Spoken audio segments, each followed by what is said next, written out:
Demon Slayer manga outsells entire American comic book industry. The funny thing about this, weren't we gonna start banning poster misinformation? Is it misinformation? Yeah, if I wanna read Demon Slayer, I pick up Demon Slayer 1, I go from there. If I wanna read Spider-Man, I have to decide which version of Spider-Man I wanna look up. You know what? This is actually a really good point. Like, I never really thought about this, but this guy brings up an insanely fucking good point. Is that if you're trying to keep up with like any sort of like comic books, is that there's been so many spin-offs and so many offshoots of things that it's been almost impossible to like, there's no like one level of continuity. I think the only manga that kind of runs into that problem, I mean, you could probably say is One Piece, right? And like you see people all the time saying like, well, I don't want to get into One Piece because of how big it is. Whereas like Demon Slayer, I think what is like 5 seasons. I know the anime is like 5 seasons, maybe 6. And I think they did a couple of movies. I watched like half of it. I thought it was okay. My opinion with Demon Slayer is that it was all right, you know, like it was okay. It wasn't awful, but I just, like, it wasn't amazing either. I feel like Demon Slayer is one of those like stories where Tanjiro was actually like the least interesting character to me. I never really found him to be interesting or compelling at all, but I always liked the other side characters more. I thought like all of the other, like obviously Inosuke was my favorite, right? And I think it was Zanutsuka. I thought he was annoying, but you know, like the lock-in moments that he would have were like really cool. And then some of the other characters were interesting too. That's the point. Yeah, but like to me, I didn't really find it to be super interesting, right? The pighead? Yeah, Zenitsu. Yeah, Zenitsu. I forgot the name. And yeah.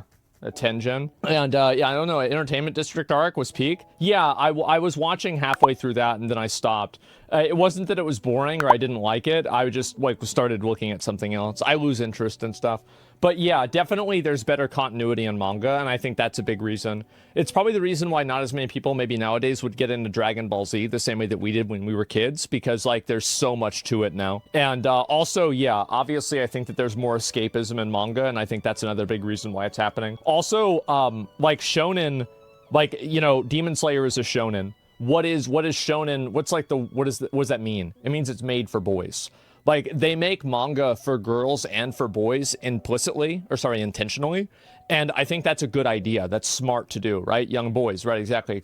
So if you're making a comic book, you're probably not going to be able to appeal to like a 33-year-old woman and a 14-year-old guy at the same time.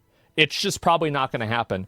And I mean, I'm sure there are exceptions, right? Of course, there's always going to be exceptions. But I think in a general sense, this is the case where like young guys want to see different things that like, than like, you know, an older woman would want to see, or like even an older guy would want to see, right? It's made by a woman.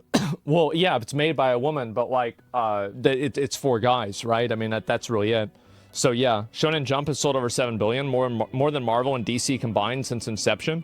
Yeah, well, I'm not surprised. That's the reason why. Shonen isn't a genre, it's an audience. Yeah. And guess what? Like, who do you think is buying comic books of a guy with a sword who's fighting demons? Like, what are we retarded? Like, it's young guys. Young guys are obviously buying these. Like, that's who's buying this. Like, it's not like you have like this massive diverse audience of people that are buying this stuff. It's mainly young men. It's not middle-aged women that are buying this shit. They're buying like romance novels with you know, some like half man, half like bull, you know, thing, and it's like, oh yeah, this is how I trained him to be my husband, and we live out on the prairie together now, and we have a family. Yeah, that's the middle-aged woman books, right? No, you guys say, huh? That's what I thought too, until I saw it myself. Harry Potter, the Redneck Wizard. Well, out in the hot beneath the southern sun was a boy named Harry, he's a special one. Born to the Potters, but he done got zapped. Now he's living in a trailer with a Dursley pack. And Petunia's his cousin, Uncle Vernon's his bro. And that Dudley boy, well, he's skin, y'all know. Damn. He's a wand-waving, spell-casting good old boy. Riding broomsticks ain't no toy. Down in the holler, magic runs free, but you best not mess with that old snake creep. Oh y'all know Harry, he's a redneck wizard, got that southern drawl, but he ain't no quitter. Hagrid rolled up in a rusty old truck. This is so stupid. They should do something like this. Said, boy, you're a wizard, you're in for some luck.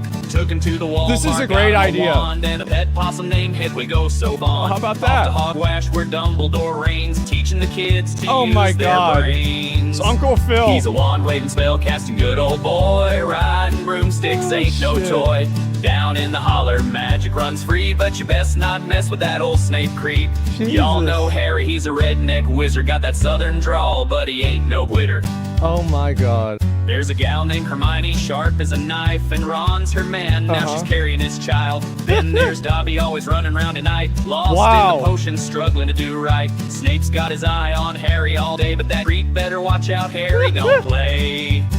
He's a wand-waving, spell-casting good old boy, riding broomsticks ain't no toy. Down in the holler, magic runs free, but you best not mess with that old Snape creep. Y'all know Harry, he's a redneck wizard, got that southern drawl, but he ain't no quitter. Man.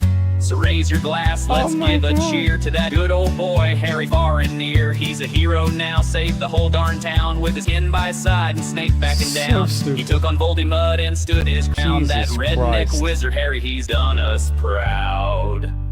Wow. Fucking wow. I gotta say, dude, this part.